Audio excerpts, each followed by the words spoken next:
Welcome back to the third part of the history of Jewish people from 520 BC to 100 CE.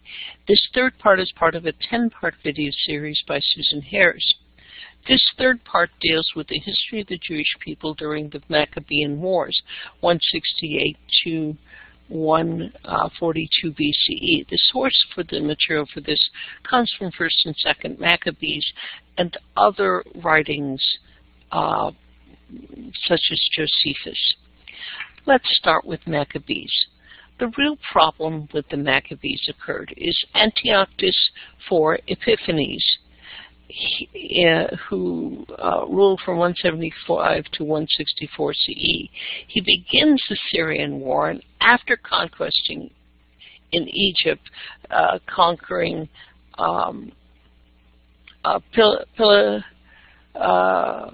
Pelusium, and he returns back through Syria and Judea and the Judean area, and enters Jerusalem and plunders the temple for gold. His idea is if he's going to conquer, he's going to take the gold. And 2 years later, he comes and asks for tribute. He receives the tribute, and then he burns Jerusalem and slaves women and children and takes the cattle. He makes Jerusalem a garrison for his people and rules that everyone should follow Greek law. He forbids Jewish burnt offerings, sacrifice, drink offerings, Jewish Sabbath ceremonies, and festival days, but worst of all, the children were forbidden to be circumcised. This last point caused a great deal of problems.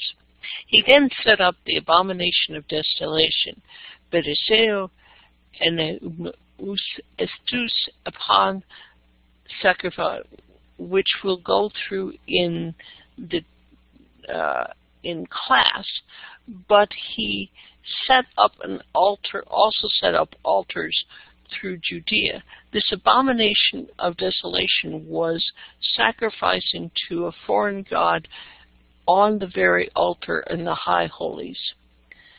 That's at least the description we have. You see the Greek text from Maccabees. He also burned books of Jewish law and put to death those who abided with Jewish law. He sacrificed women on the altar who had children circumcised, hanging the infants who had been circumcising around their neck, and killing the people who actually circumcised. That would be the priest who sacrificed it. This particular devastated the Jews, but also he enlisted aid. For example, Jason, a Jew, aids Antiochus Epiphanes in creating a Greek environment. You can find the description in Maccabees 4, 2 Maccabees 4:29. He killed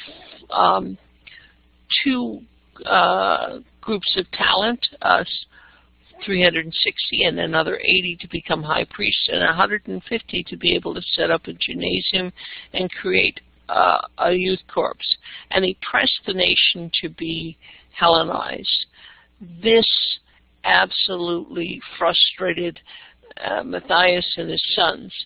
And at the outset, Matthias ends up killing one of the people doing this, one of the temple ends. He then runs from Matthias to the Grafna Hills. There begins a set of fights in Judea where he wins and wins several battles, but this time period becomes challenging. He wins some battles. He can have, but he's fleeing to hills. His son ends up in 166 defeating the Saron that comes in to attack him, and there becomes freedom. Judah also goes and wins Apollonius in 167. He wins against Sardon in 166, as is noted, he then has Judas dies in the battle in 160. At this point, we go on, I'll go on to an actual timeline beside our map. The timeline notices that you have these tremendous victories between Judas, Matthias and his son, movements of Jonathan, and the movements of their opposers, Euclides. But there is a death of Judas in 6, and the Euclides again contain control of Palestine. Between 159 and 152, there is no high priest. They've shut that down. But then Jonathan becomes the high priest, another son, and he becomes, in 150, the military leader. He then goes on to conquer a great deal of Judah. If we look beyond this simple drawing, I will show you the timeline I've just went through. But if you look to what was actually conquered, the Judea before the revolt was a small area that had Gibeon, Gibeah, Jerusalem, Bethlehem, Gilgal, maybe Bethel. And then Jonathan conquests, as a conquest of Perea, out in Gilead, and the Shiloh and Bethlehem. Later on, Simon, who is behind him, will conquer Uriah, Nabia, a part of the Philistines. Aristobulus will conquer Moor, and John Hyrcanus will conquer. So in the end, you see a fairly extensive nation, which is very close to the Solomon time.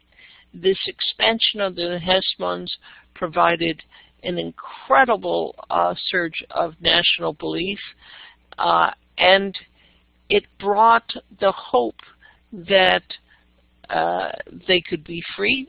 If you notice, after Jonathan and the military leaders, Simon becomes the leader after Jonathan, having his time where that expands the nation. And finally, you get to Jewish independence. Let me go back to the things. You notice that Simon's conquests are the end conquests, where you see in the brown where he's actually gotten that. So it starts out in the beginning just being a revolt against being forbidden to circumcise in a small area. It goes to the conquests of John Hyrcanus, then Aristobulus, and then finally Alexander Janus into Galilee, making it a very large territory. Well, once you see that occur in the Hashmones, we will then see what happens to their dynasty as the Euclides recapture their area but treat them as kings, and we'll continue to talk about that in part 4 of this series.